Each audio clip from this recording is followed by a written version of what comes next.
Mikey, Karen, back over to you. I'll take it right here at 7:32. Governor Phil Murphy and his Republican challenger, Jack Ciattarelli, going head-to-head last night in that debate, their first debate, hoping to become, well, or stay, the governor of the Garden State.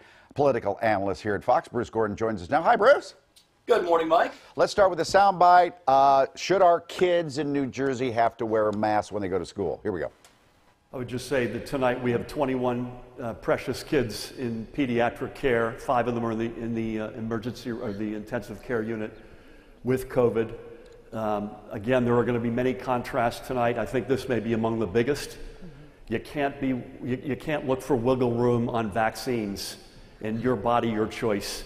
You can't ignore the science as it relates to masking. It is crystal clear. If people who are vaccinated feel very comfortable wearing their mask, I encourage them to wear their masks. Do I believe that we should have a student mask mandate or mask children of 2 years of age? I think that's a parental choice. There you go. That debate's a national debate. Yeah, it sure is. And this is not a good debate for Jack Ciattarelli. He has made comments in the past suggesting that children are not as much at risk from COVID as are adults. And while that is technically true in terms of mortality rate, we are seeing more kids coming down with COVID, and there are severe repercussions for some of those kids. The polling suggests that Murphy is well ahead among voters on the idea of who would handle the pandemic better. So that is not a winning issue right now for Jack Ciattarelli. Let's stay with the COVID debate here. I guess this might be where Governor Murphy has some vulnerability. We're talking about COVID in nursing homes. Yeah. We are among, if not the most vaccinated states in the country. We have the least percentage of ICU beds with COVID patients in the entire country. So as tough as it continues to be, I wouldn't trade our hand with any other state. The reason New Jersey leads the nation in nursing home deaths is because the governor forced nursing homes to take in nursing home patients. And let's not forget, the greatest number of nursing home deaths took place in our veteran homes, owned and operated by the state. Ciattarelli score points there?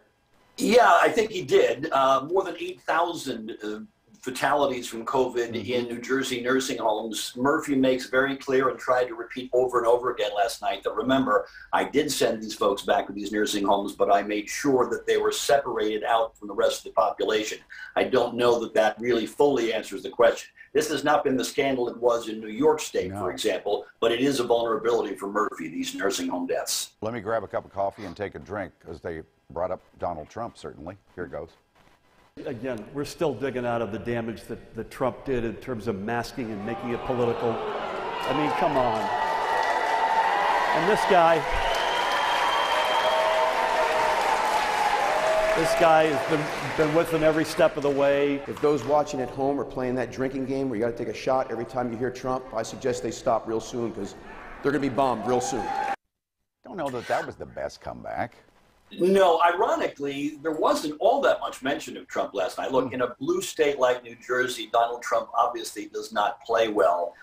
Donald Trump is not technically on the ballot, obviously, this time around, but he's always on the ballot. And whenever a Democrat can link a candidate to Donald Trump, especially in a state like New Jersey, he's going to do so. And he did on a couple of occasions last night. Did not beat the subject to death by any means, but did make sure that folks were remembering that, yeah, these folks both belong to the same party. And there's been a little bit of dalliance between Ciattarelli and the Trump faction of the Republican Party. Yeah. Well, you can't talk about New Jersey without talking about taxes. How'd that go?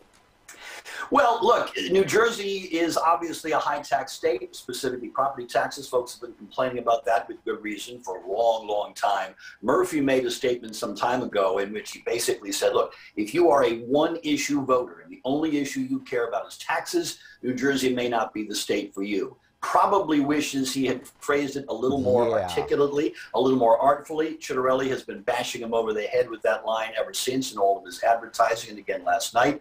Not sure how much it does in terms of damage. The polling suggests Ciattarelli has a little bit of an advantage among voters and would-be voters on the subject of how you would handle taxes, but it's certainly a line of attack that we saw from Ciattarelli last night and will continue to see throughout the rest of this race. Hey, Bruce, before you go, let's jump across the river here to Philly.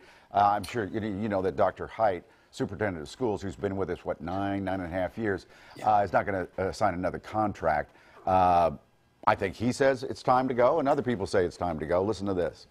The pandemic on everyone working in a school or working to support schools or parents of children in schools has impacted everyone. Quite frankly, it is, yes, it's been a tough year. It's been a tough 18 months. It's been a tough 3 weeks of school. And we knew it was going to be tough, and that is also part of what this work is about.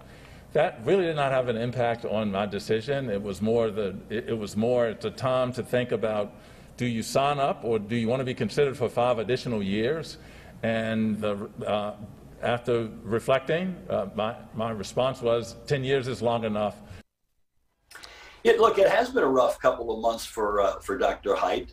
Certainly the issue of the school lunches in a school recently, the asbestos issue, the pandemic and so forth. It has been a rough go. On balance, he has certainly been a plus for the school district. Their finances are in better shape than they were when he got there. School achievement is certainly up, but a long way to go in both of those areas in terms of finances and schools and so forth. Look, I would argue this is probably the second toughest job in all of Philadelphia behind only the mayor. Now, in fairness, it pays a lot more than the mayor's office, but it is a tough job, and you're getting incoming fire from all sides on a regular basis. And let's be honest, the basic core of students that you're working with here are kids who are behind the 8 ball before they ever walk in the door each morning, and that is a tough challenge for anyone. It'll be interesting to see the various factions coming together to try to get their candidate across the line as to who will replace Hite next August. Yeah, well, we'll have you back to discuss that, because, like you said, it's such an important position in our city. Yeah.